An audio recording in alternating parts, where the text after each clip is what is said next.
Yes, sir, we were. Why is she referring to you as her ex-boyfriend? I have no idea, sir. We're legally married, sir. Is that a fact? Just probation? I I mean, don't it's have probable any, I cause don't have any that they document. write just what is told. Why would anybody, why would a married person, ceremonially married, say it's my ex-boyfriend? I mean, that's just bizarre.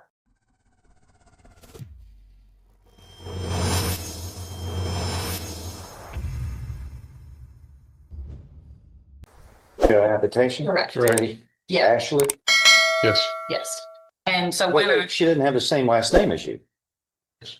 Is that right? Yes, But y'all are married? yes, How does that work? she kept forgetting.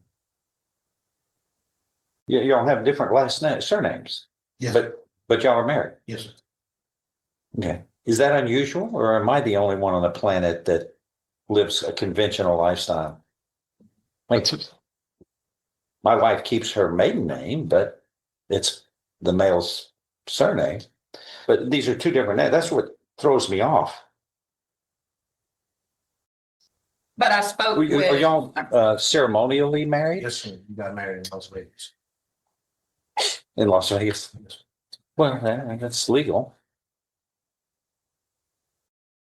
It's more interesting. Get married there. But okay, that's one way to do it. But there's going to be confusion, at least when the two names are used, and then one says I'm married to him, but we have different last names. That hadn't been a problem at all in your existence? No. Okay, good luck. Well, you can do that. It throws somebody like me off. Right.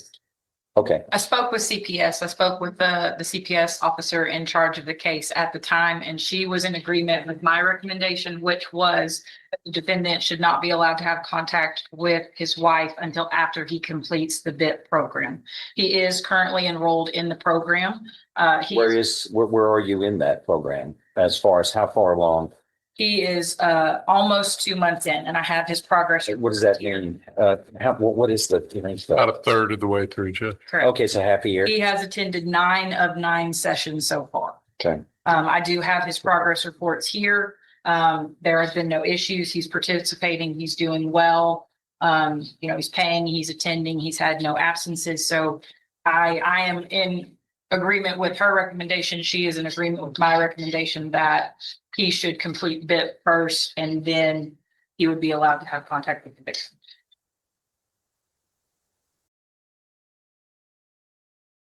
Okay, we'll take it up after the BIP, Batterer's Intervention Protection Program is completed.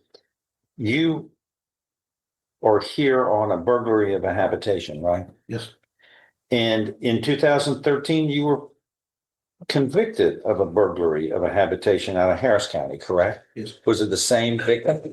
No, Different person, similar facts, Of ironically. interest? Yes, sir.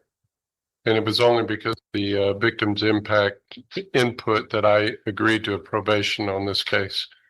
But I also made it a condition at the time of that plea that I wasn't going to agree to contact. And all they've done since the probation started is come back and ask for contact. All right.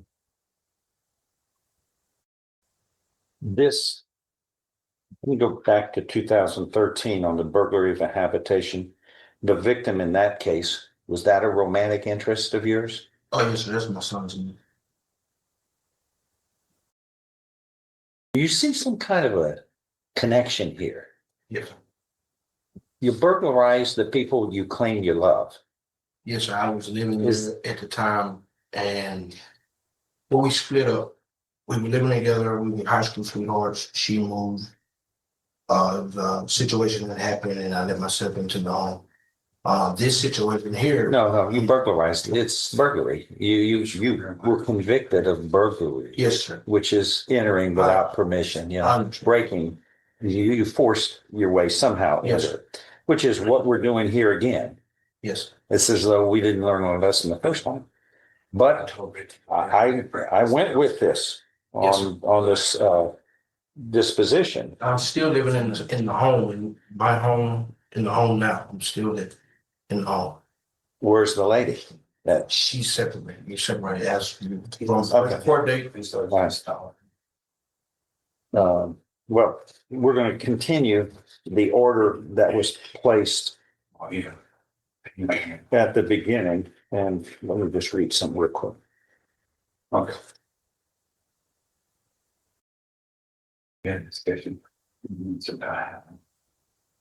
Sign.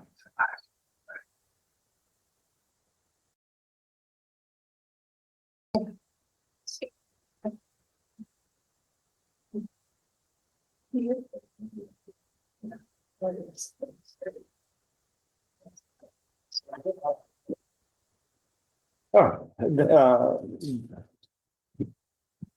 Show up there. See what.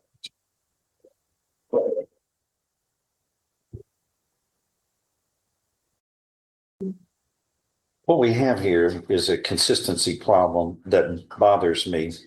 But in each of these cases, you were convicted, and in this one, you're convicted. You were placed on regular probation, but you got a conviction, a second conviction, which means the next felony, you're looking at 25 to life, a habitual felon. Each of these similarly state that you committed burglary with intent to commit assault on the victims. And I'm looking at the probable cause affidavit, which is in this one. I don't have it in the first one, but this one's bad enough to read. And I remember this was very disturbing.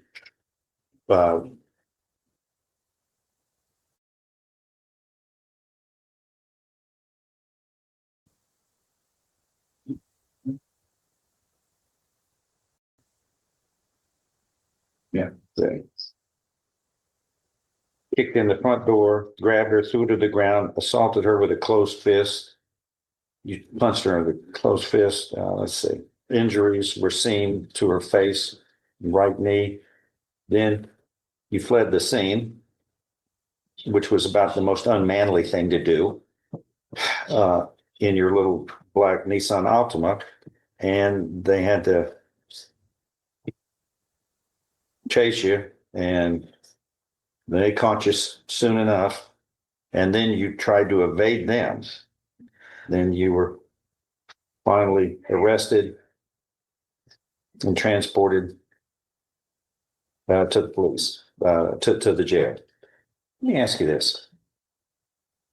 You said you're ceremonially married to this lady? When did y'all get married? 2 days after our birthday. What does that mean? 2 days. April 20. Well, like I don't know your birth date. Right. Uh, April 24th. Of what year? 2022. Sir? 2000 and I'm sorry, not 2000. 2019. Sorry. Well, let me read the probable cause affidavit here. It says, police were dispatched to a place in Beaumont in reference to a burglary. The police observed damage to the front door, then made contact with the lady, Ashley, let's call her, who was in the rear bedroom. And speaking to her, police observed damage to the wall, television, bedroom door. And she advised that her ex-boyfriend, Jacoby Broussard, ex-boyfriend, y'all were married. Yes, sir, we were. Why is she referring to you as her ex-boyfriend? I have no idea, sir. We're legally married, sir. Is that a fact? Just probation? I I mean, don't it's have probable any, cause that they document. write just what is told. Why would anybody, why would a married person, ceremonially married, say it's my ex-boyfriend? I mean, that's just bizarre. And listen, and she said, you grabbed her, threw her to the ground, and punched her with a closed fist. About the most unmanly thing you can do to punch out girls. It's not, those kind of people were dealt with pretty severely where I grew up. That you don't punch girls. don't punch guys. You shouldn't be doing that, but picking on a girl is kind of weak in the character. I don't like this. Second time you've been convicted of burglarizing with assaulting behavior. So we're going to put you through some training that you should have learned when you were a child. And that is respecting others, especially people you claim you love. Or what do we need to do? Do you only have any contact with this person until I tell you? Do you have a GPS device? Yes, So sir. we know where you are? Yes, What kind of? we monitor that. All right. What else can we do? I mean, he's in BIP right now. He is doing what we're requiring of him. So Anything else we need? at this point, just, continue to have no contact with her, and then maybe we review it again at a later time once he's completed that program. Okay, how long is it going to take? He still has 10 sessions, which is 10 weeks. So I would say at least 3 or 4 months. Okay, we're going to review it in 3 months. All right, get a resetting.